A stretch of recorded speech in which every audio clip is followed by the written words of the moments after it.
The Pittsburgh Steelers have made some pretty massive news announcing the extension of general manager Omar Khan for 3 seasons, a deal that I think comes as a bit of a surprise for everybody involved, a deal that certainly comes at a wild time. The Pittsburgh Steelers and general manager Omar Khan are in the midst of their biggest contract negotiation since Omar took over as GM of the Pittsburgh Steelers. TJ Watt is not under contract right now. The Pittsburgh Steelers are handing out deals left and right, but not to their superstar, former defensive player of the year, edge rusher in TJ Watt. Instead, Omar, the guy on the other side of those negotiations that seemingly are not going well, gets a 3-year deal added on to his deal now, meaning he'll be here through the 2028 season. And I got to admit, while I think Omar has a lot of qualities and has done a pretty good job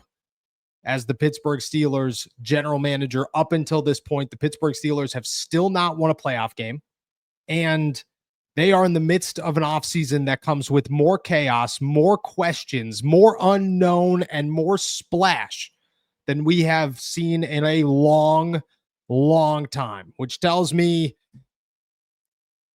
if everything goes wrong, the Pittsburgh Steelers just jump the gun on their GM. It means that they are very comfortable with trying, but maybe it's more important than succeeding. And I think that could be a concern. However, I am on the side of Omar Khan. I think he's a very good general manager, and moves like Joey Porter Jr. that came in a trade from Chase Claypool, which should have never happened, should have never been allowed to happen. You have guys like Zach Frazier, who's a steal in the second round, Troy Fautanu, who looks good, and guys like DK, who I have a lot of faith in, and moving on from names that the Steelers should have moved on from, like Minkah Fitzpatrick. It all makes sense. There are some very good examples, but when you have Aaron Rodgers as your quarterback, your best player, your second best player in franchise history is not getting a deal and has issues right now with the team.